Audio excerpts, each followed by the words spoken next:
keeping yourself and your loved ones alive in Ukraine and your software company too. Welcome back to Techstination. I'm Fred Fishkin, and joining us from Skylum is CEO Ivan Kutanin. Hi, Ivan.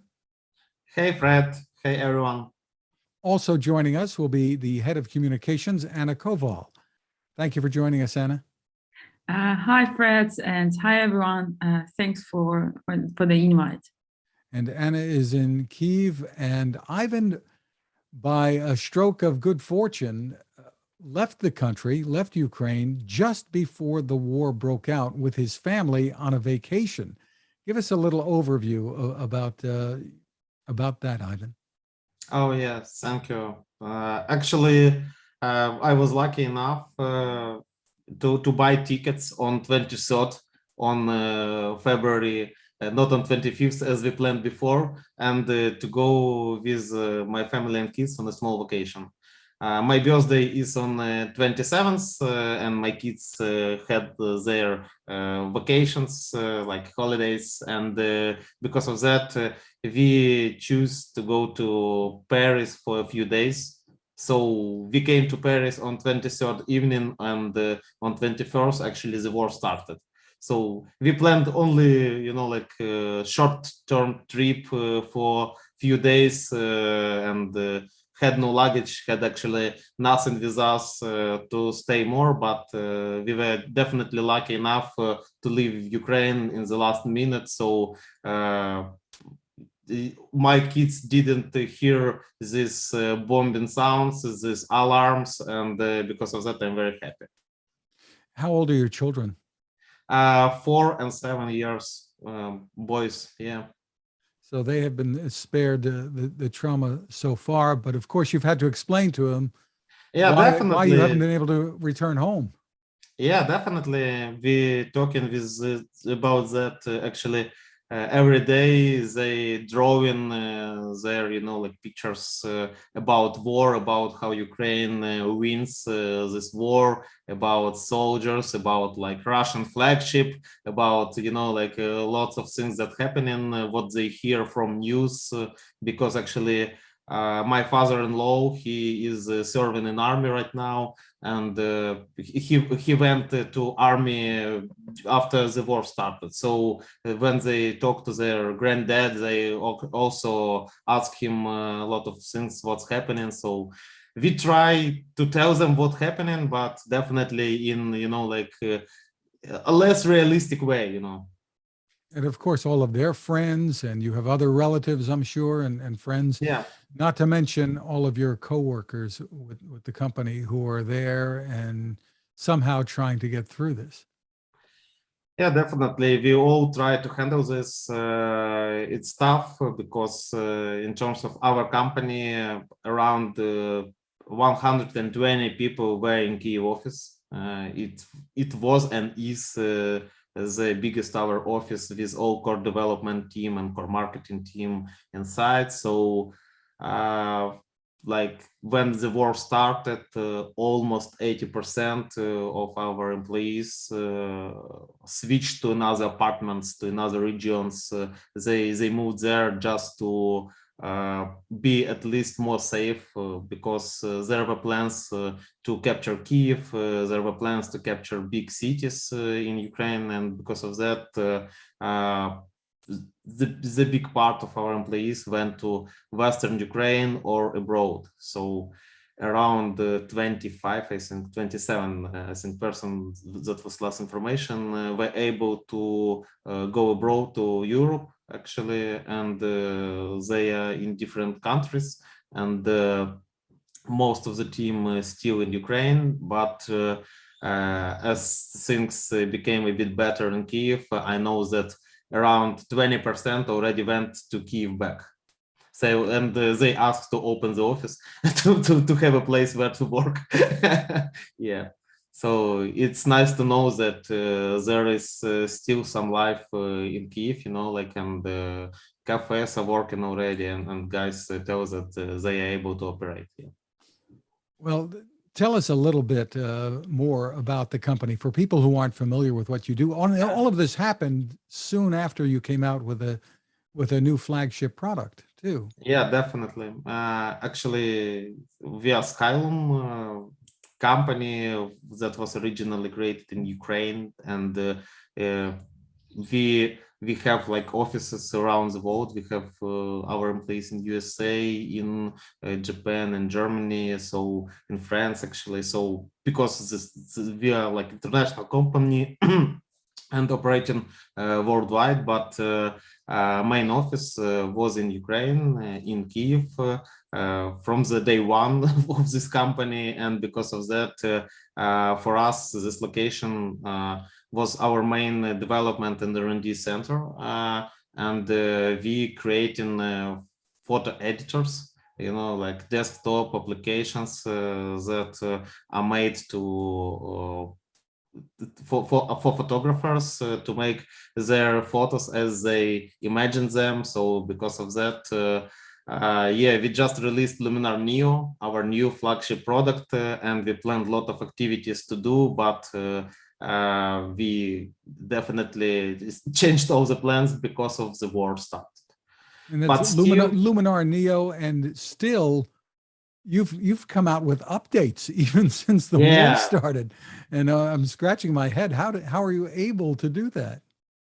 you see, for us, for Ukrainians, this, you know, we take it very personal, and our work is also the part of this battle, as we think, you know, like, because it's about that we doing something against plans of Russia. Actually, we making the economy working, we making our company working, and we making our customers happy. So we definitely understand that the situation was not when we could tell that, hey guys, come on, you need to update, to create updates, or you need to create something, you know, like some business. No, but hopefully we had internet all the time, and guys who went even to another regions, they still tried to work, and they still tried to work even from shelters.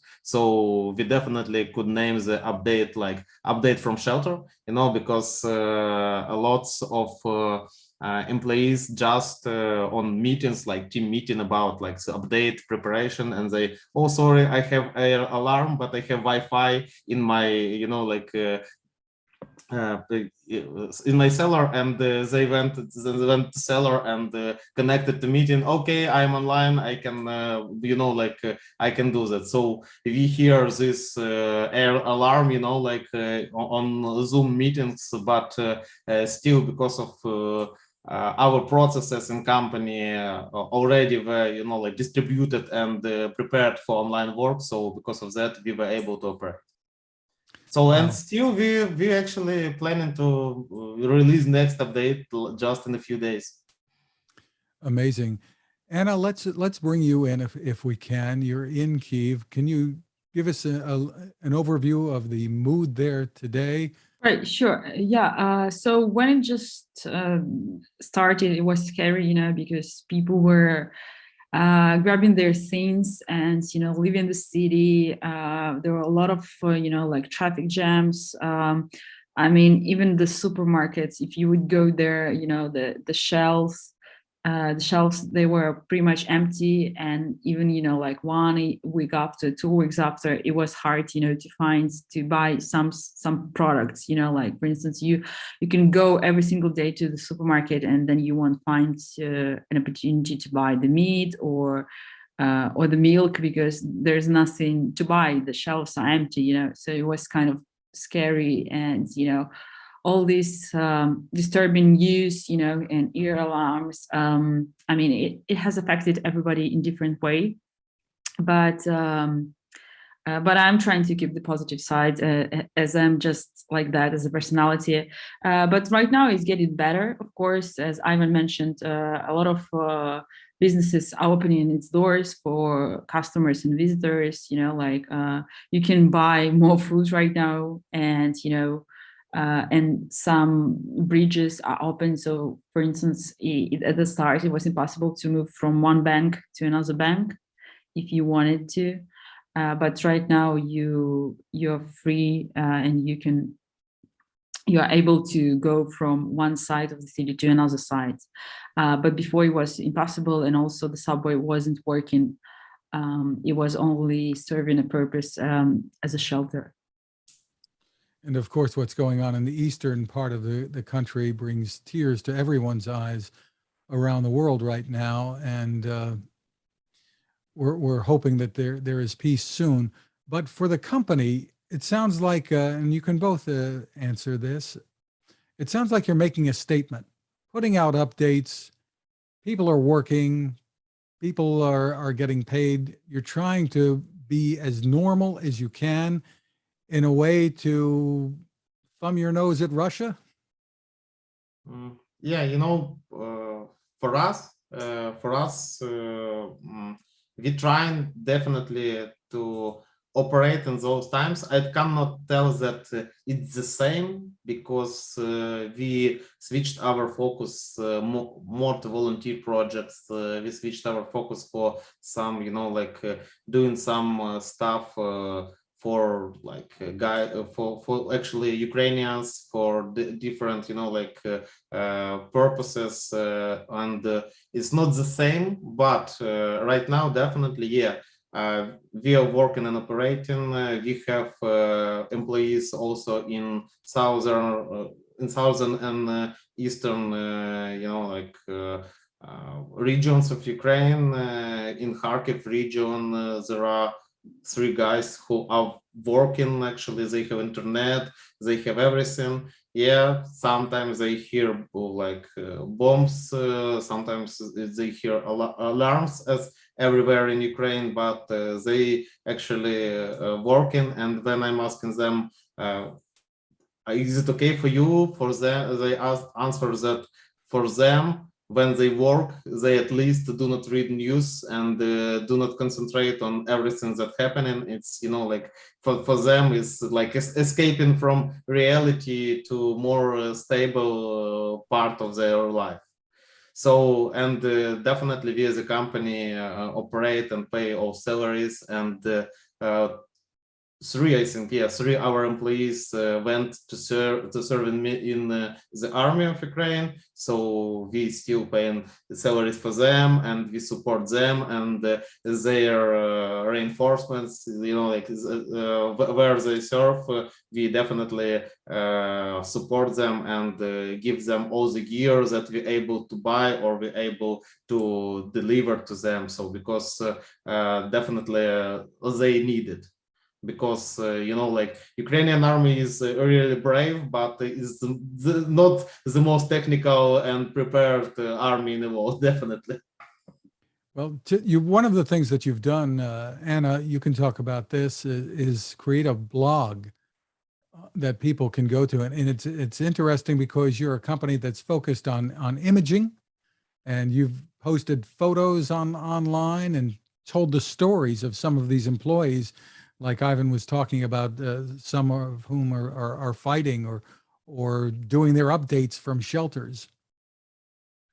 Yeah, we wanted, to share the stories, people behind the scenes, behind the product, like how their lives have been changed since the war started, because everybody, had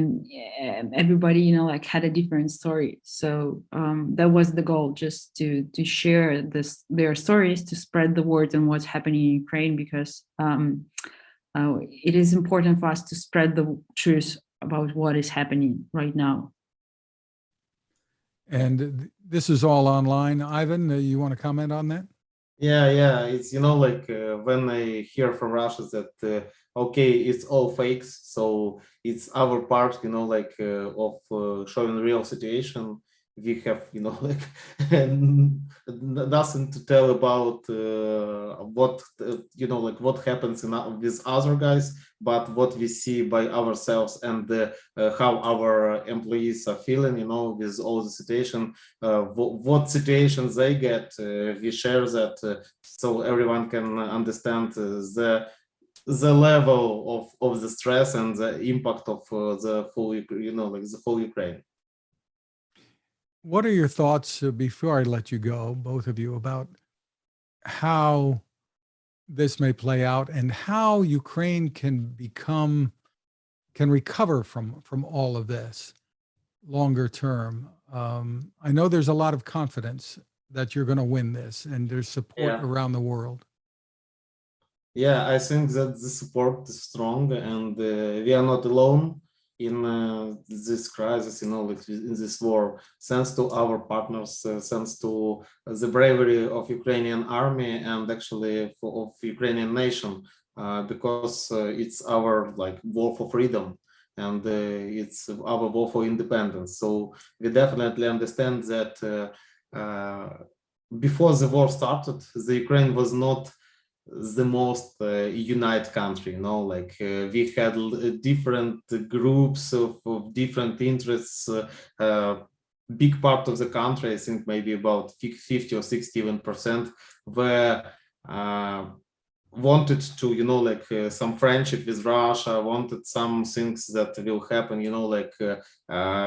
in common. But after the war started, Ukraine was never so united as now, and because of that, I understand that with this power of unity, with this power of support from other countries, I understand that it will be tough, but I definitely think that we can rebuild lots of things in Ukraine in a better way, because there were in Ukraine lots of things that were since the Soviet Union, and we understood that they were old but still working, and because of that, no one wanted to invest a lot of money to change it. But right now, lots of those things, lots of infrastructure is completely broken, so we have no other way just to to clean and to rebuild it from the scratch. So basically it's our plan, and I think that till the end of the year we will start all the rebuilding of Ukrainian cities. Anna, your thoughts? I think Aaron said it all. I hope it's going to be as he said. I just what I want to add is if you can share and spread the word on what's happening, and yeah, it would be great if you can spread the word, because it's important for the world to know, and for more people know, the better for Ukraine, as the authorities or local governments can help us. Any thoughts about what everyday people here in the United States and elsewhere can do? Any ways that they can help that you think are most effective?